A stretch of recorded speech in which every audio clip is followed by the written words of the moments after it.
Marcos capítulo 4, assim diz a palavra do Senhor a partir do primeiro versículo. Voltou Jesus a ensinar à beira-mar. Algumas versões dizem à beira do mar. E reuniu-se numerosa multidão a ele, de modo que entrou num barco, onde se assentou, afastando-se da praia. Todo o povo estava à beira-mar na praia. Assim lhes ensinava muitas coisas por parábolas, no decorrer do seu doutrinamento, ou do seu ensino. Escutem, eis que o semeador saiu a semear. Ao semear, uma parte caiu à beira do caminho, e vieram as aves e a comeram. Outra parte caiu em solo rochoso, onde a terra era pouca, e logo nasceu, visto não ser profunda a terra. Saindo, porém, o sol a queimou, e porque não tinha raiz, secou-se. Outra parte caiu entre os espinhos, e os espinhos cresceram e sufocaram, e não deu fruto. Outras, enfim, caíram em boa terra, deram fruto, que vingou, cresceu, produziu a 30, produziu a 60, produziu a 100 por um, e acrescentou: quem tem ouvidos para ouvir, ouça. Quando Jesus ficou só, os que estavam junto dele com os 12, o interrogaram a respeito das parábolas. Ele lhes respondeu: a vós outros vos é dado o mistério do reino de Deus, mas aos de fora tudo se ensina por meio de parábolas, para que vendo, vejam e não percebam, para que ouvindo, ouçam, mas não entendam, para que não venham a converter-se, e haja perdão para eles. Então lhes respondeu: não entendeis esta parábola? E como compreendereis todas as parábolas? O semeador semeia a palavra. São estes os da beira do caminho, onde a palavra é semeada. E enquanto a ouvem, logo vem Satanás e atira a palavra semeada neles. Semelhantemente, são estes os semeados em solo rochoso, os quais, ouvindo a palavra, logo a recebem com alegria. Mas eles não têm raiz em si mesmos, sendo antes de pouca duração. Em lhes chegando a angústia ou a perseguição por causa da palavra, logo se escandalizam. Os outros, os semeados entre os espinhos, são os que ouvem a palavra, mas os cuidados do mundo, a fascinação da riqueza e as demais ambições, correndo, sufocam a palavra, ficando ela infrutífera. Os que foram semeados em boa terra são aqueles que ouvem a palavra e a recebem, frutificando a 30, a 60 e a 100 por um. A 30, a 60 e a 100 por um. Pois é, meus irmãos, nós estamos diante de um texto que ele tem uma importância muito grande para vários assuntos. Esse texto tem uma importância muito grande para aquele que quer pensar nas missões. Todas as missões, sejam missões locais, regionais, nacionais, mundiais, transculturais. Esse texto tem uma importância muito grande para a vida conjugal. Eu gosto muito desse texto quando eu vou falar para casais. Esse texto tem uma importância muito grande para a doutrina. Muito grande.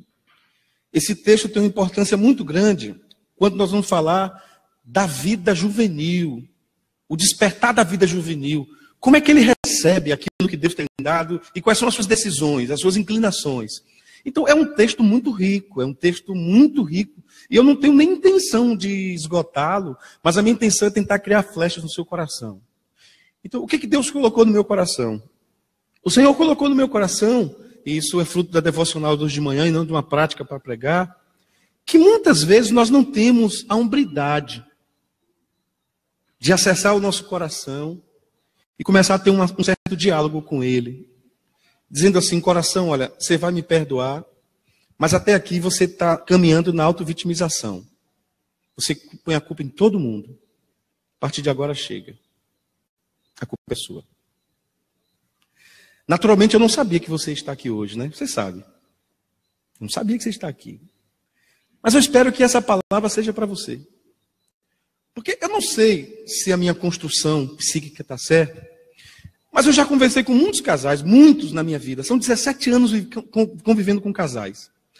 E a semana passada um casal chegou em nossa casa e ele saiu lá de casa às 6h30 da manhã. Mas foi muito gostoso. E pela primeira vez eu vi fruto de um trabalho. Porque quando eles saíram, Tina disse, já são 6h30. Mas o que regozijou a minha alma foi uma palavra deles. Nós não vamos desistir. Eu fiquei pensando depois, meu Deus, o que nós passamos a madrugada toda fazendo, hein? Mas sabe o que é um coração alegre, irmãos? É ver aquele casal dizendo assim, nós não vamos desistir, nós vamos nos ajustar.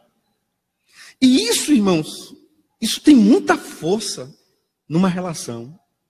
Uma decisão que nós tomamos, assim, eu não vou. Você imagine um casal, jovem casal de namorado. Você imagina esse casal de namorado aqui, ó.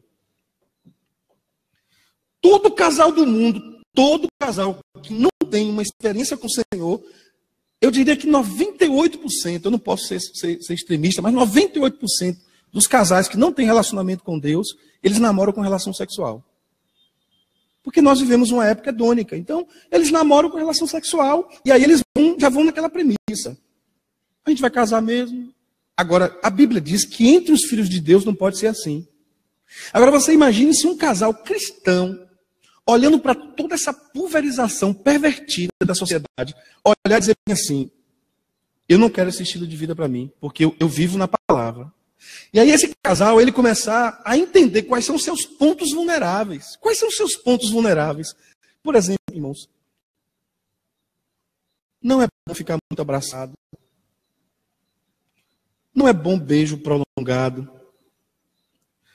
Não é bom ir à casa da namorada quando os pais não estão em casa.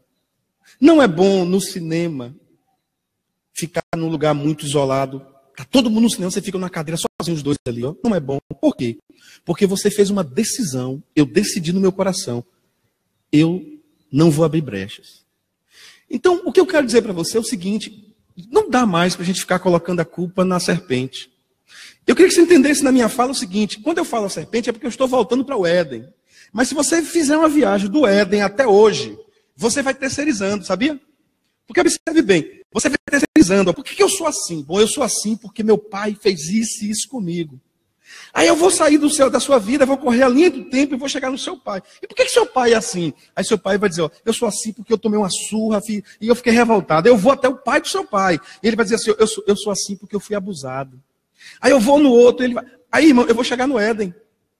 Eu vou chegar no Éden. Então, o que eu quero dizer para você é o seguinte, não dá para a gente ficar buscando culpados. Porque nós vamos chegar na serpente. Amém, meus irmãos? Pastor, o que isso tem a ver com o texto? Número 1.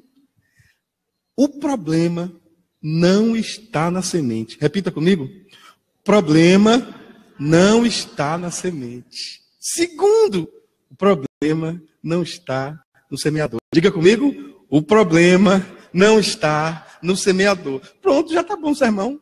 Só falta um ponto agora. Nós já descobrimos, que texto profundo, nós já descobrimos que o problema não está na semente. Pastor, até hoje eu estou fazendo de tudo para encontrar um culpado. O culpado é a igreja, o culpado é o pastor que não me visitou, o culpado é aquele líder. Irmão, o problema não está na semente. Pode parar. Acabou. Você pode buscar outra. Essa não dá mais. A semente não é a problemática. Segunda coisa, que o problema não está com o semeador. Ah, porque Deus é injusto, Deus é isso, Deus é aquilo. Irmão, desculpa, procura outra, porque o problema não está no semeador. Pastor, onde é que está o problema? O problema está no meu coração. O problema está na minha alma, na minha mente. Eu quero me apresentar para vocês. Olá, pessoal. Eu sou o problema. Mas eu sou o problema, irmãos. Onde é que eu construo essa fala minha? Eu vou te dar alguns textos para você guardar no seu coração, tá bom? O primeiro texto que eu quero lhe dar está na primeira carta aos Coríntios, capítulo 10, versículo 12. Olha que texto. Bom, a primeira coisa que eu preciso entender é isso. Por que o problema não está nem na semente, nem no semeador, mas está em mim? Porque quem cai sou eu. Quem escorrega sou eu. Quem falha sou eu. Então o problema está comigo. Mas qual é o problema que está em mim? É que eu acho que estou pronto. Eu acho que eu estou preparado. E o pior, meus irmãos, às vezes você vê gente madura se decepcionando com gente. Ah, pastor, vou sair da igreja. Por quê? Decepcionado. Aí, meus irmãos, fica um desfile de igrejas. Por quê? Porque você não entende que o outro está preparado para cair. Nós todos aqui, do pastor ao último lá, a última, todos nós estamos prestes a cair. Falta pouco. Mas por que não caímos ainda, pastor? Pela graça de Deus. Nós não caímos porque o problema não está com o semeador, o problema não está com a semente. Amém, meus irmãos? Segundo texto que eu quero passar para você, o Salmo 66, verso 18. Se eu, no coração, contemplar a vaidade... Tem uma versão desse texto que diz assim: se no meu coração eu guardar a iniquidade, o Senhor não me teria ouvido. 1 de João 1, 7. Olha que texto lindo, vamos dizer juntos? Se, porém, andarmos na luz,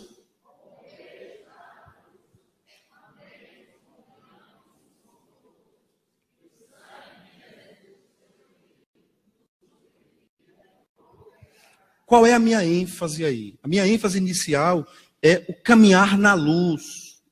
Queridos irmãos, nós temos um hábito de fazer mal contextualização. Muitas pessoas pensam que caminhar na luz é caminhar diante de uma lâmpada, de um farol. Mas o que a Bíblia está dizendo de caminhar na luz aí, a ideia básica, bem simples, é caminhar na verdade. É não ter trevas na alma. É não ter escuridão na alma. Caminhar na luz é você ser o que você é. Isso é caminhar na luz. É você pregar aqui à frente algo que é extremamente corriqueiro na sua vida e não apenas um discurso litúrgico. Caminhar na luz é estar debaixo da graça de Deus. Caminhar na luz é entender o primeiro versículo que nós conhecemos quando começamos a conhecer a Bíblia, que é o Salmo 91, aquele que habita no esconderijo do Altíssimo. Irmãos, por incrível que pareça, a luz é o esconderijo do Altíssimo. Quando nós pensamos em esconderijo, dá uma ideia de escuridão. Mas não, quando nos escondemos em Deus, saímos da escuridão. Mesmo que a escuridão seja clara, mas luz mesmo, só na presença de Deus. Último texto, Isaías 59.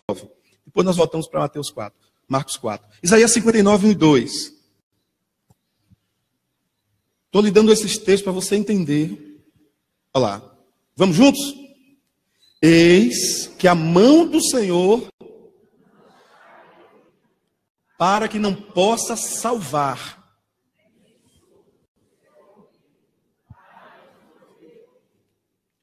Mas as vossas iniquidades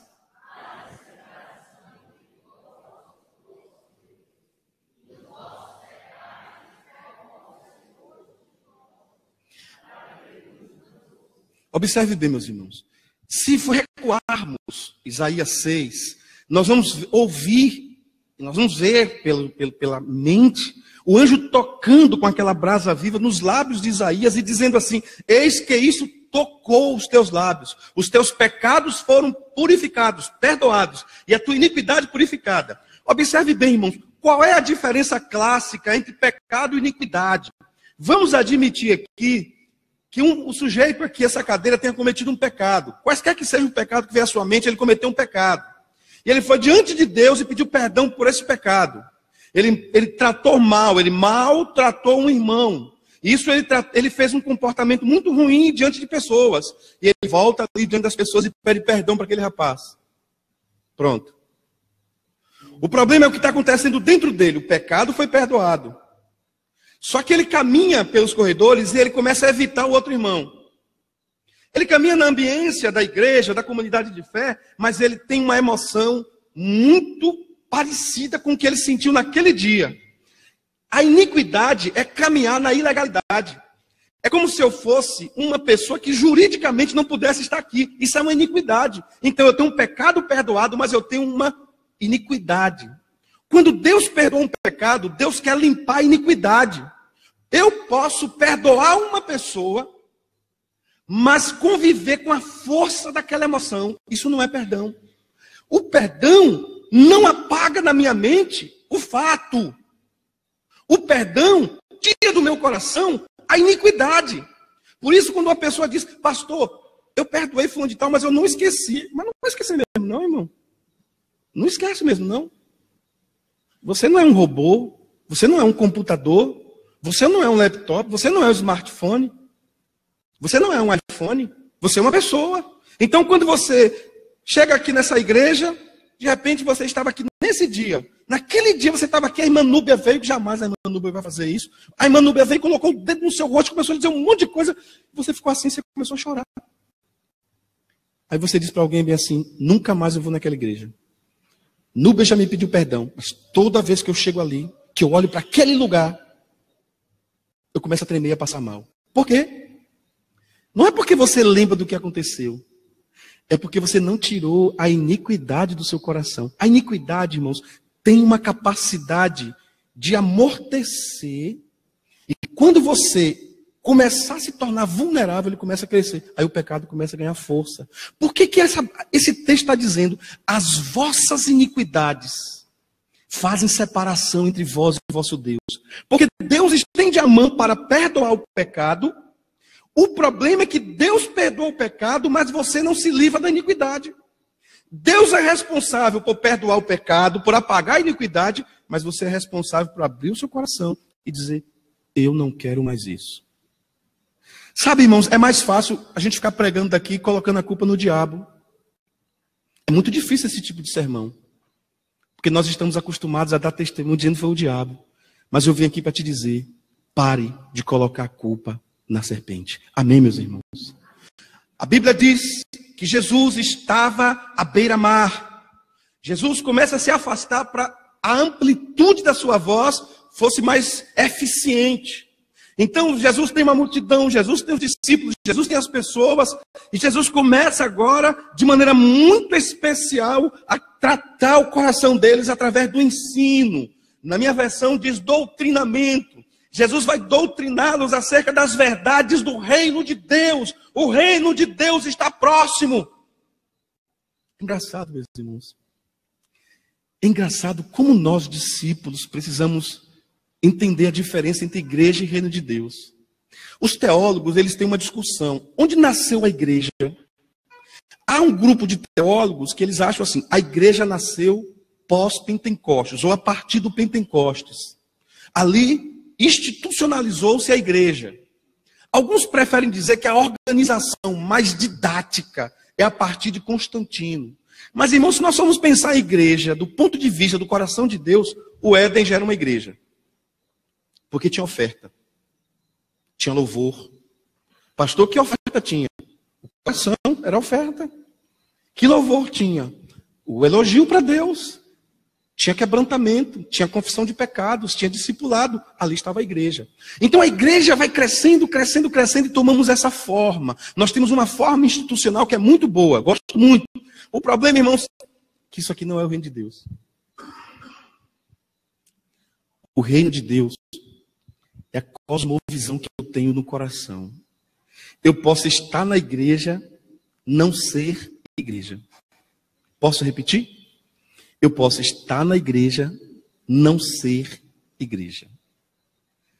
Eu posso vir à igreja e não compartilhar a igreja. Então Jesus começa a ensinar acerca do reino de Deus. O reino de Deus para Jesus é algo singular e importante. E você vai perceber Jesus dizendo assim: o reino de Deus é semelhante a. O reino de Deus é semelhante a. E a pureza, a destreza de Jesus para ensinar acerca do reino de Deus é algo que nos chama atenção. Porque Jesus compara o reino de Deus a coisas aparentemente muito simples e se tornam complexas. E é engraçado, irmãos, quando o profeta Isaías, lá no capítulo 6, versículo 8 ou 9, eu não me lembro agora, quando ele diz assim: eu estou dizendo essas coisas para que vocês vejam e não enxerguem, para que vocês ouçam e não entendam. O que eu percebo na logística de Jesus é que ele quer causar nós na nossa alma. Ele quer causar reflexão no nosso coração. Ele quer fazer com que a gente desperte e diga assim: mas por que eu estou aqui nesse leito de hospital? Por quê?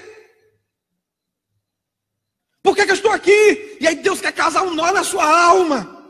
É por isso, irmãos, que eu não gosto quando vem uma mãe aqui à frente e diz assim: os meus 2 filhos estão na igreja até hoje, firmes na igreja, nunca desviaram, casaram, se formaram, nunca me deram trabalho, porque eu orei. Aí tem 400 mães na igreja, aí a mãe começa a se esconder. Eu sou miserável, porque eu não sou como aquela mulher. Ô, minha irmã, deixa eu dizer uma coisa, vou até olhar para cima para não dar carapuça para ninguém. Irmã, seus filhos são o que são, não é porque você orou só, não. É pela graça de Deus. Porque a irmã que está do seu lado também orou. Mas por que o filho dele não é assim? Eu não sei. Mas ela também orou. Mas tem dias que Deus permite algumas coisas. Tem momentos que Deus permite algumas coisas para nos ensinar. A igreja que eu fui pastor auxiliar muitos anos atrás, lá em Itabuna, Igreja Batista Teosópolis, um pastor recém-formado, pastor Geraldo Meirelles, estavam reunindo na igreja num dia de terça ou quarta-feira, e um irmão queridíssimo lá do Ministério Público, um homem de Deus, assim, um servidor, o irmão Liraci, estavam lá batendo papo, e o irmão disse: eu vou até a CEPLAC. Ele disse: eu vou te levar, pastor. E eles foram lá. Quem conhece aquela região, Itabuna e Ilhéus, de onde ele saiu, da Teosópolis, bairro Conceição, até a UESC, nós temos aí 12 quilômetros. Então ele sai de Itabuna, vai até a UESC, 12 quilômetros. Ele passa pelo portão da CEPLAC, do portão da CEPLAC até o lugar que ele foi, tem 1 quilômetro, dentro de uma empresa, vamos dizer assim, para você entender melhor. E ele entrou, resolveu tudo, 1 quilômetro, voltando até a portaria, ele vinha, não sei o que aconteceu, ele tocou no meu fio, dentro de um pátio de uma empresa, a 1 quilômetro. Ele tocou no meu fio, o carro capotou, ele morreu. Tem 1 mês. Aí alguém lá, esse final de semana, me perguntou: pastor, me explica esse negócio. Como é que um morre e o outro fica vivo? É porque Deus amarra mais o pastor, né? Não, meu irmão. Não. Mas pastor, me responda, eu não sei. Procura um pastor melhor, porque eu não sei. Eu sei de uma coisa: Deus tem o controle de todas as coisas. E o que isso tem a ver com a parábola do semeador, irmão? Nada. Nada. Porque o problema não está com a parábola, nem está com a semente. Onde é que está com o problema, pastor? Eu sou o problema, é o meu coração. E eu queria que você olhasse para esse texto buscando você. Quem é você nessa parábola? Quem é você nessa parábola? Você é quem nessa parábola, meu irmão? Engraçado. Olhando para esse texto, eu queria despertar a sua mente para uma reflexão. A reflexão que eu quero despertar essa mente é que, se eu e você formos as pessoas que acreditamos numa primeira corrente teológica, que a primeira corrente teológica diz assim, que essa parábola é Jesus pregando para o mundo, e quando Jesus pregou ao mundo, eu era um coração que recebia a palavra e hoje estou aqui, estou frutificando. Então, se essa corrente for correta, o que eu tenho que fazer? Toda vez que eu chegar nesse texto, eu tenho que pular a página. Concorda comigo? Porque eu era parábola, olha para mim, gente. Eu era o quê? Eu era o coração que precisava da parábola, da palavra. Eu não fui à margem, eu não fui coração duro, nem pedregoso, recebi a palavra, hoje estou na igreja. Então, assim, se essa parábola for apenas para evangelismo, então, meu irmão, vamos pular a página que não serve para nós. O que é que eu acredito nessa parábola? Bom, eu creio que Jesus quer nos ensinar, através dessa parábola, um duplo sentido. O primeiro sentido é este. Eu estava no lamaçal do pecado, o semeador saiu a semear. No meu caso, eu tive um pai e uma mãe que me doutrinaram, me ensinaram, e eu conheci o evangelho através do meu lar, do culto doméstico, e teve um dia que publicamente, aos 19 anos, eu fiz uma decisão.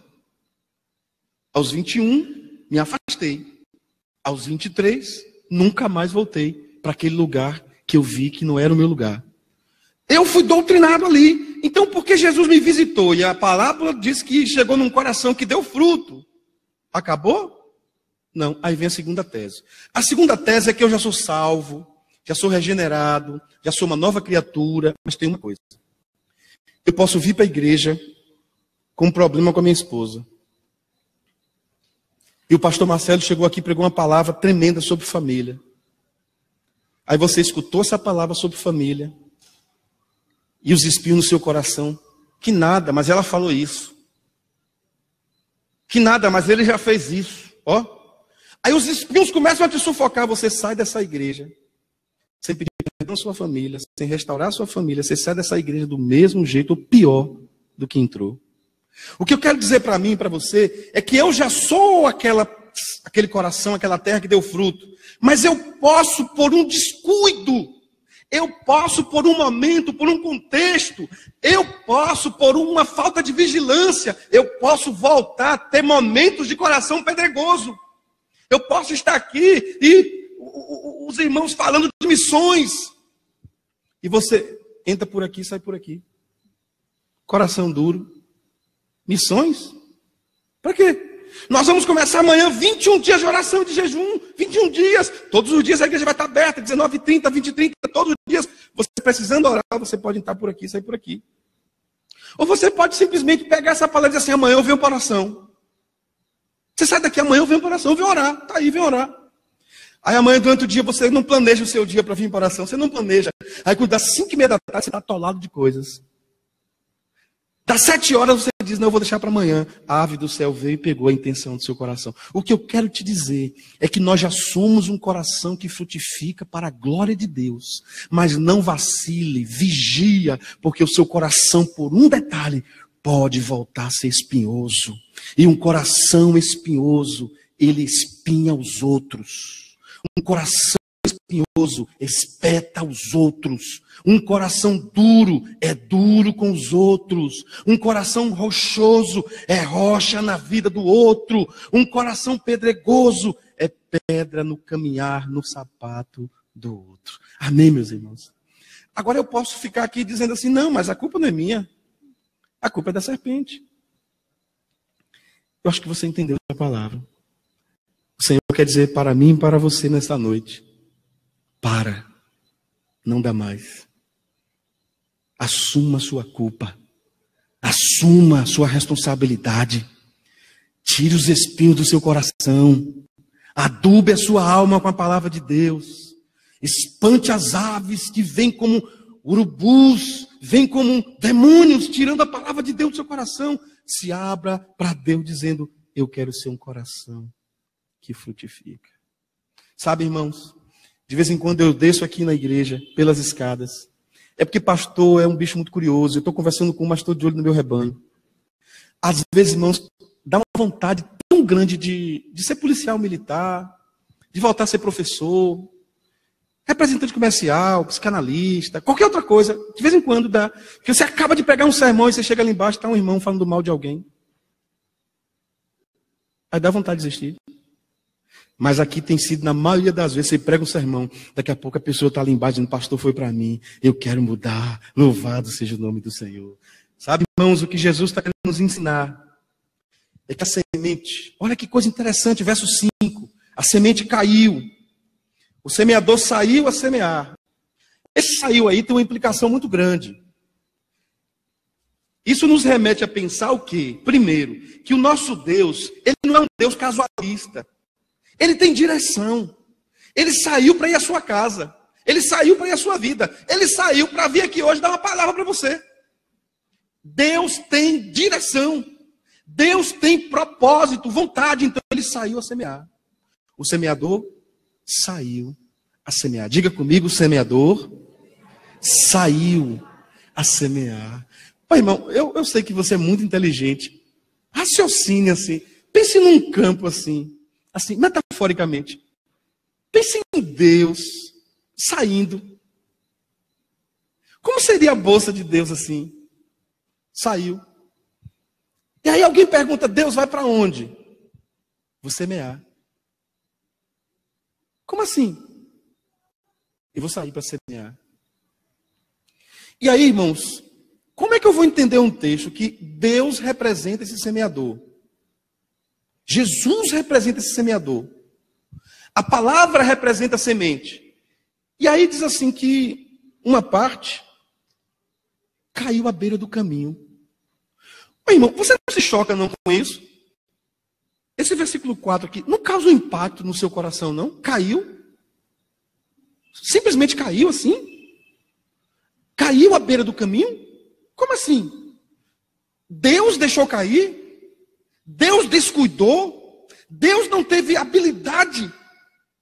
Sabe, irmãos, quando eu olho para esse texto, eu vejo a magnificência que é Deus. Ele sai para semear, e aí de propósito eu vejo um Deus que faz um buraquinho aqui. Aí eu vejo um Deus que joga um pouquinho aqui para cair. Eu vejo um Deus que não perde nada. Até uma semente que cai tem propósito nas mãos de Deus. Com isso eu quero dizer, irmão, talvez você recebeu o evangelho e você se tornou uma semente. Eu não sei se você me entende, mas talvez você se tornou uma semente tão poderosa que você começou a ganhar almas, discipular, ser líder da igreja. Mas alguma coisa aconteceu na sua vida que você caiu. Isso dói muito em você, porque você caiu. Talvez até hoje você pensou assim, na verdade, pastor, eu não caí, me empurraram. Empurraram não, irmão. Porque se tivesse te empurrado, e se você tivesse firme com o Senhor, você não cairia. Vou repetir. Não te empurraram não, irmão. Porque se você tivesse firme com o Senhor, você não tinha caído. Ainda lhe digo mais. Ainda que você pense que tivesse caído, a Bíblia diz que o Senhor te levanta. No Salmo 37, versos 23 e 24, olha que texto lindo, lindos esses textos. O Senhor firma os passos. Por favor, os irmãos que têm uma teologia muito masculinizada, não pense homem ali como um ser humano. Pense homem ali como um ser, homem ou mulher. Um ser humano do sexo masculino apenas não, viu? O Senhor firma os passos de uma pessoa boa, de um homem bom. E no seu caminho se compraz. Se cair, não ficará prostrado, porque o Senhor o segura pela mão. Tem uma versão que eu li há muito tempo atrás que diz assim: os passos de um homem bom são confirmados pelo Senhor. E Ele deleita-te no teu caminho, ainda que caia, não ficará prostrado, porque o Senhor sustenta com a sua mão direita. Amém, meus irmãos? Eu quero finalizar essa palavra, olhe bem para mim, eu estou finalizando. Me dói muito quando eu vejo esposas conversa com alguém, mesmo que seja com um pastor, e diz assim: pastor, meu casamento é uma bênção, mas no ano de 1996 meu marido me traiu. Irmão, eu quero te repreender essa palavra em nome de Jesus. Acontecer isso na sua vida, jogue no mar do esquecimento. Porque se você chegar na presença de Deus hoje, vai dizer: Deus, eu estou em dúvida aqui, qual foi o dia que meu marido caiu? Qual foi o dia? Deus vai dizer: eu não sei. E você vai ficar surpresa. Como é que um Deus não sabe? Deus não sabe por quê? Porque não existe mais. Porque pecado confessado é pecado anulado. Pecado confessado é pecado apagado. E quem cobre seus erros nunca prospera, mas o que confessa e deixa alcançará misericórdia. Para de cultuar erro. Para de cultuar o pecado. Para de cultuar a ferida. Para de cultuar a dor. Comece a celebrar o seu futuro. Comece a celebrar a nova semente. Comece a celebrar a frutificação. A 100, a 30, a 10, a 40, não sei quanto. Mas para de pensar nos espinhos. Você já pensou se essa semente fosse traumatizada? Eu não quero mais semear em lugar nenhum. Eu não quero mais na vida do irmão José, porque o irmão José tem um coração duro. E toda vez que eu vou lá, eu bato, daqui a pouco eu sou triturado por uma ave do céu. À beira daquele caminho eu não quero mais. Eu não quero mais no coração da irmã Maria Ângela, porque toda vez que eu vou lá, eu vou no coração dela, mas ela começa a me espetar e fala mal do irmão, e faz isso, mas eu não vou mais. Para com isso, irmão. O seu coração, eu profetizo pela palavra. Seu coração é uma terra boa, porque Jesus morreu por você. Mas eu queria te dizer uma outra coisa. Faça uma oração comigo agora, por alguém da sua casa. Até hoje você começou a olhar para essa pessoa e talvez até você começou a se culpar. Talvez você comece a se triturar por dentro. Ah, culpado foi eu, culpada foi eu. Ó, irmão, deixa eu dizer uma coisa. Você pode até não ser muito habilidade, não ter muita habilidade com algumas coisas. Mas o inimigo da nossa alma não somos nós. Não são os nossos filhos, nossos irmãos. O inimigo das nossas almas é Satanás. E a Bíblia diz que a nossa luta não é contra a carne nem contra o sangue. A nossa luta é contra as hostes espirituais, das regiões celestiais, da maldade. Nós vamos orar agora por pessoas e por você e por mim. Feche os seus olhos. Talvez dentro da sua própria família, você carrega marcas profundas. Talvez você não teve coragem nunca de conversar com ninguém. Ou você confessou com alguém assim, como que fosse para ter alguém. Mas só em pensar nisso agora, sua alma vem calafrios. Como aquela senhora de 100 e poucos anos. 80 anos ela carregou aquele segredo. Ou talvez como o salmista que disse, enquanto eu me calei, os meus ossos secavam. Secava minha alma. Oh, meu irmão, oh, minha irmã. Talvez esse problema que está na sua vida é porque você caiu. Normal. É normal você se sentir assim, porque você caiu, minha irmã. Você caiu, meu irmão. Espera aí. Você vai ficar com isso como se fosse a pauta, o jornal do dia. O Senhor veio aqui para dizer para você que Ele saiu, mas a dureza do seu coração não impediu Ele de continuar, porque talvez essa semente, talvez essa parábola esteja falando de estágios da sua vida. Talvez Jesus chegou na sua vida e você já está na igreja, mas Ele chegou na sua vida em um coração duro. E aí Ele continuou, como Ele saiu, Ele continuou insistindo. E Ele voltou na sua vida, Ele lançou a semente, mas você está tão secularizado, secularizada. Você está tão periférico, periférica. Você tem tanto projeto, tanta coisa. O Senhor lançou, mas a ave do céu levou, o WhatsApp levou, o Face levou, o Instagram levou, o Netflix levou. Mas o Senhor continuou, Ele não desistiu. E Ele foi para um terceiro estágio da sua vida. Talvez, meu irmão, você já esteja nesse terceiro estágio. Chegou a hora. Ele lançou a semente. E a semente começou a crescer. Mas você é uma pessoa que não entendeu que as coisas velhas têm que passar. Você não pode estar na igreja do jeito antigo. Há pessoas que são boas pessoas, mas elas estão na igreja do mesmo jeito que eram no mundo. Mudaram a roupa, mudaram a religião, não falam mais palavrões, mas a mesma natureza, natureza velha, a mesma personalidade. E desculpa, Freud, mas eu creio que Deus restaura inclusive a personalidade. Eu creio que Deus restaura.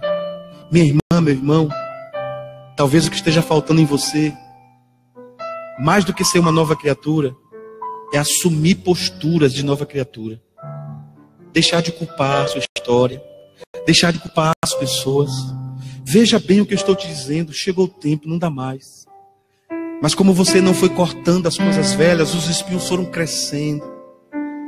E sufocou demais. Sufocou demais. Até matar. Mas o semeador continuou. Ele pode ser uma parábola para pessoas, mas pode ser para estágios na sua vida. E hoje o Senhor te encontrou aqui. E Ele disse: eu vou jogar de novo a semente, porque eu não volto com a mão vazia. Quem sabe hoje Ele encontrou um coração aberto, um coração receptivo, um coração pronto, um coração disposto. Eu não quero mais caminhar no luto. Eu não quero mais celebrar dor. Eu não quero mais a noite escura da minha alma. Eu não quero mais. E o Senhor agora, de forma tremenda, Ele faz a mesma coisa. O semeador é o mesmo.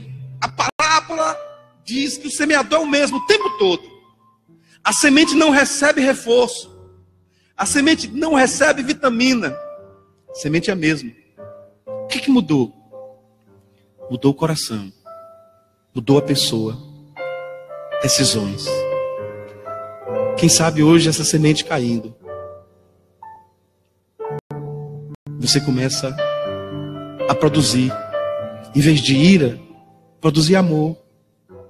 Em vez de fofoca, produzir benevolência. Em vez de pecado, iniquidade, produzir graça, evangelismo, discipulado. Eu não sei o que você vai produzir, mas o Senhor quer multiplicar, frutificar na sua vida. Nós vamos orar e vamos para casa. Eu sei que às vezes é tão difícil dar um pulo à frente, mas eu quero orar por você e por mim. Se você está aqui me ouvindo, afastado do Evangelho, se você está me ouvindo, desencorajado, desencorajada demais a seguir na igreja, você já cansou de estar de igreja em igreja. Será que você não veio aqui nesta noite para se reconciliar com Deus ou para entregar a sua vida a Jesus? Eu vou fazer uma oração e você pode repeti-la apenas na sua mente. Se quiser, nem aqui à frente eu te chamo.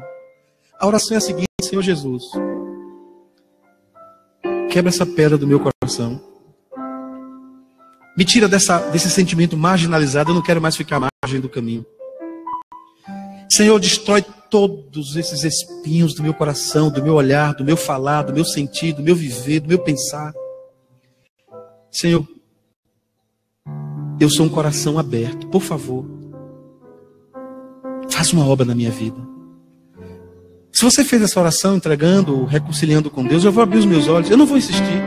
Você só faz um gesto com a sua mão e eu vou orar por você. Tem alguém aqui que fez? Eu vou orar por você. Alguém fez? Pastor, eu fiz. Eu quero me reconciliar com o Senhor. Eu quero entregar minha vida a Jesus. Alguém fez?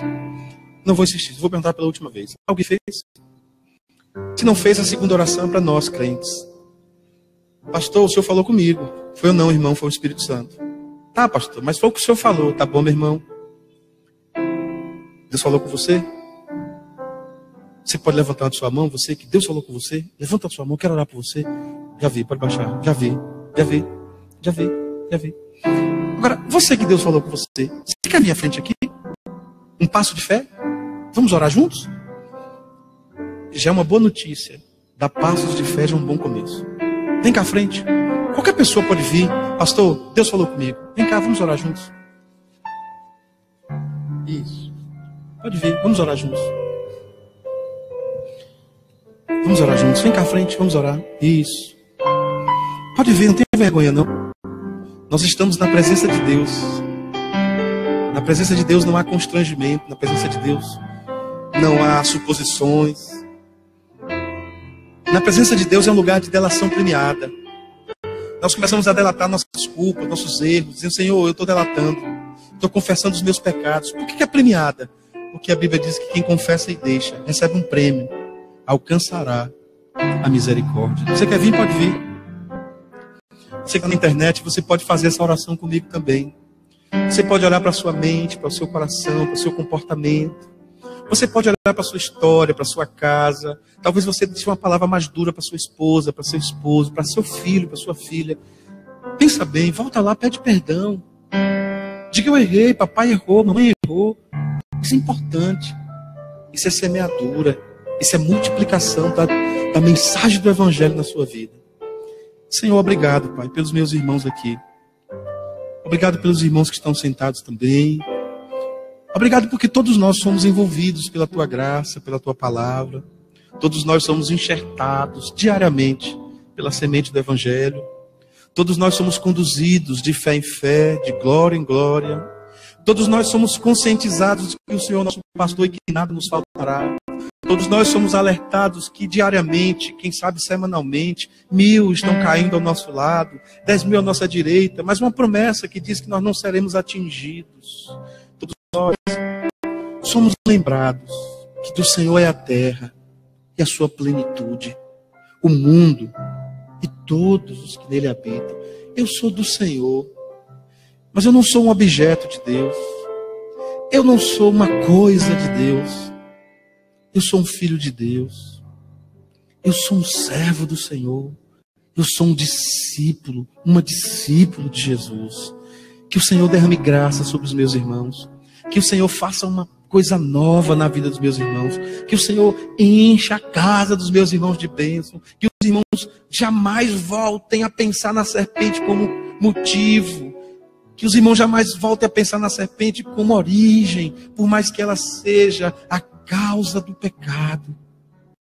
Mas a escolha foi minha. Então eu já pedi perdão a Deus.